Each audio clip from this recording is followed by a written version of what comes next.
Shalom Bapak Ibu semua, saat ini kita ada di khotbah minggu bersama Boksu Willy. Dan tema khotbah minggu ini adalah kuasamu tak terbatas. Katakan amin. Efesus 1 ayat ke-19 dikatakan, dan betapa hebat kuasanya bagi kita yang percaya, sesuai dengan kekuatan kuasanya. Salah satu peristiwa dalam firman Tuhan yaitu terbelahnya laut menjadi dua. Ini satu peristiwa yang dahsyat. Kenyataan ini merupakan hal yang luar biasa. Sebab tidak seorang pun yang berkuasa mengubah laut menjadi daratan. Namun karena kuasa Tuhan, maka semuanya bisa terjadi. Karena Dia yang kita sembah adalah Tuhan yang memiliki kuasa yang tidak terbatas oleh apapun juga. Sehingga kita perlu takut akan Dia. Hidup takut akan Dia. Katakan amin. Begitu pula saat menjalani hidup ini, masalah atau tantangan yang terjadi seringkali membuat kita merasa berputus asa dan merasa kemampuan kita terbatas dalam menghadapi semuanya.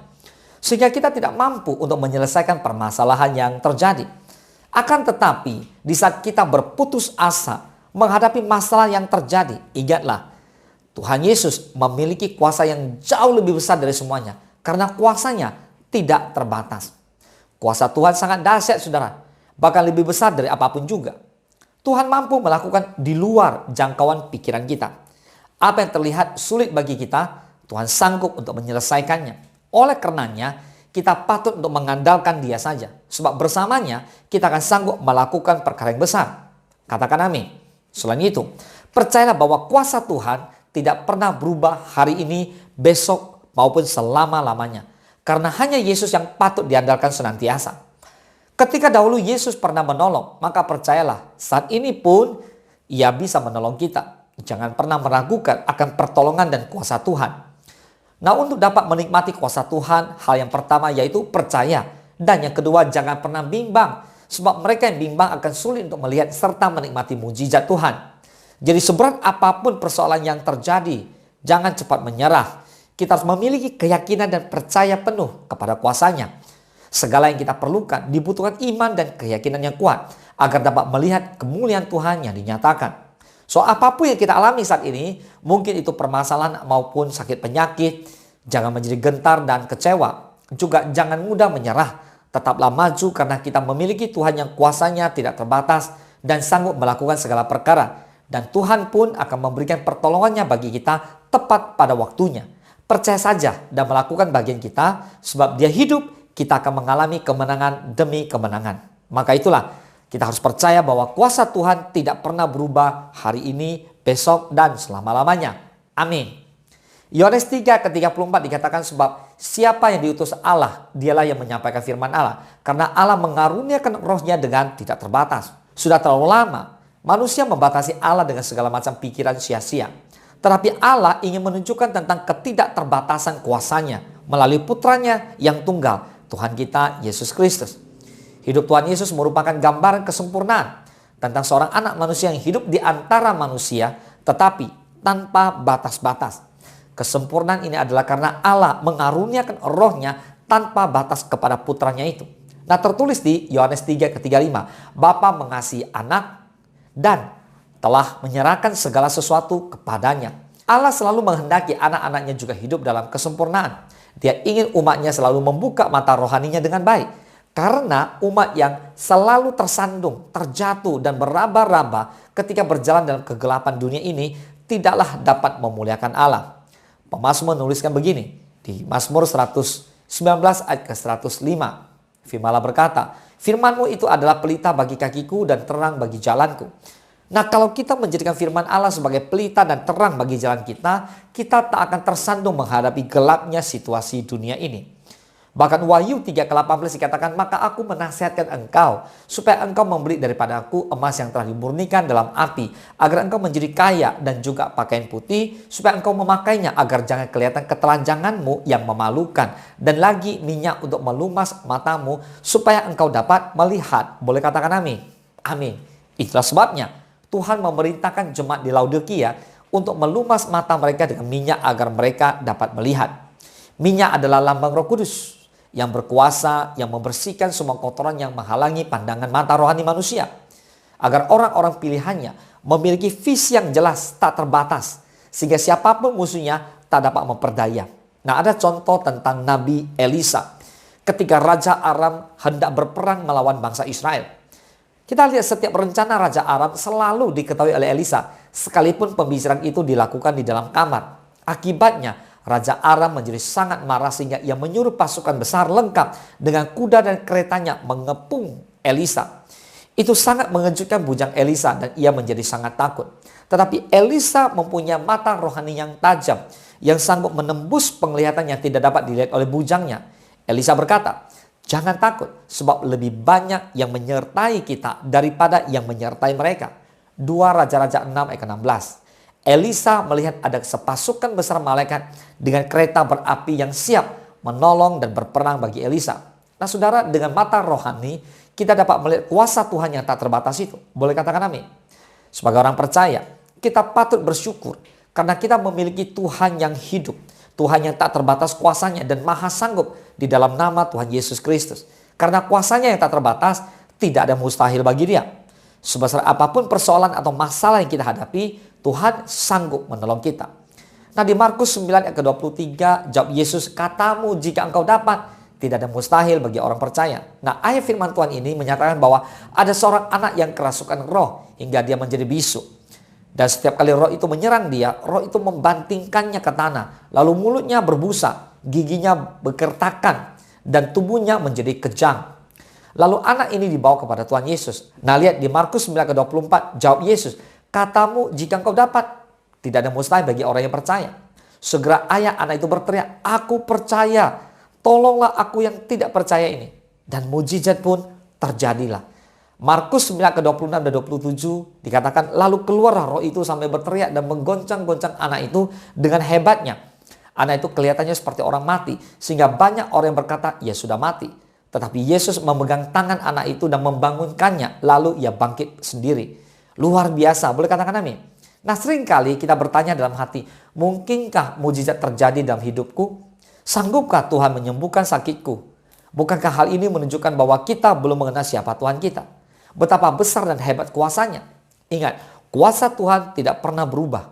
Kalau dahulu dia sanggup melakukan mujizat, maka hari ini juga ia tetap sanggup. Alkitab menegaskan di Ibrani 13 ayat 8. Yesus Kristus tetap sama, baik kemarin maupun hari ini dan sampai selama-lamanya. Karena itu buang segala keraguan dan kebimbangan yang ada perihal doa dan permohonan. Yakobus mengingatkan di Yakobus 1 ayat ke-6 dan ke-7. Hendalah ia memintanya dalam iman dan sama sekali jangan bimbang. Sebab orang yang bimbang sama dengan gelombang laut yang diombang-ambingkan kian kemari oleh angin. Orang yang demikian janganlah mengira bahwa ia akan menerima sesuatu dari Tuhan. Nah saudara, jika kita percaya dengan sungguh-sungguh akan kuasa Tuhan, maka Tuhan mewujudkan apapun yang kita imani. Jika bagi Tuhan tidak ada perkara mustahil, dan bagi orang percaya juga tidak ada mustahil. Apa yang membuat sesuatu menjadi mustahil bagi kita? Jawabannya adalah karena keraguan kita semata-mata. Saudara, di 2 Korintus 1 ke 20 dikatakan, sebab Kristus adalah ya bagi semua janji Allah. Itulah sebabnya oleh dia kita mengatakan amin untuk memuliakan Allah. Saudara, firman Tuhan juga menegaskan bahwa semua janji Tuhan adalah ya dan amin. Mari kita belajar dengan Daud.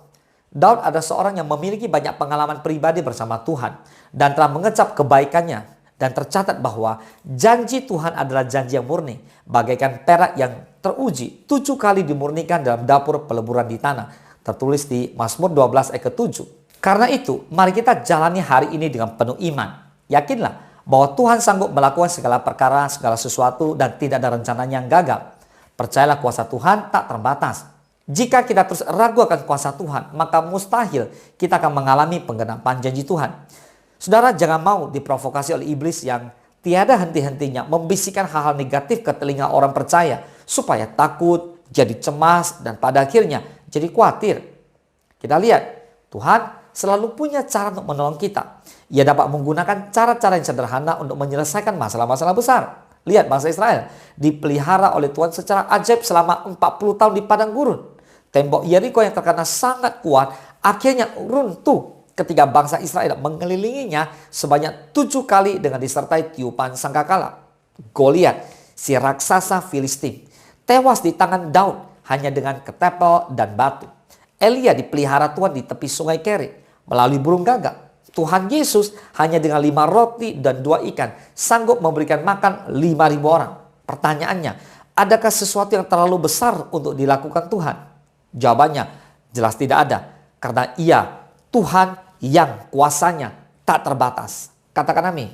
Nah saudara, Tuhan Yesus berkata juga di Markus 11 ayat 23. Aku berkata kepadamu, sesungguhnya barang siapa berkata kepada gunung ini, beranjaklah dan tercampaklah ke dalam laut, asal tidak bimbang hatinya, tetapi percaya bahwa apa yang dikatakannya itu akan terjadi, maka hal itu akan terjadi baginya. Jadi saudara, Tuhan mau kita belajar melihat yang jauh dan melihat secara luas. Lihatlah bahwa Tuhan bukan saja mampu menyembuhkan kita, tetapi Dia juga mampu memakai kita. Untuk apa saudara? Untuk mendoakan dan membawa mujizat kesembuhan bagi orang lain. Lihatlah, Tuhan mampu membukakan tingkap langit dan mencurahkan berkat-Nya sampai berkelimpahan kepada hidup kita. Lihatlah Tuhan yang berkuasa untuk membalikkan kegagalan kita menjadi keberhasilan.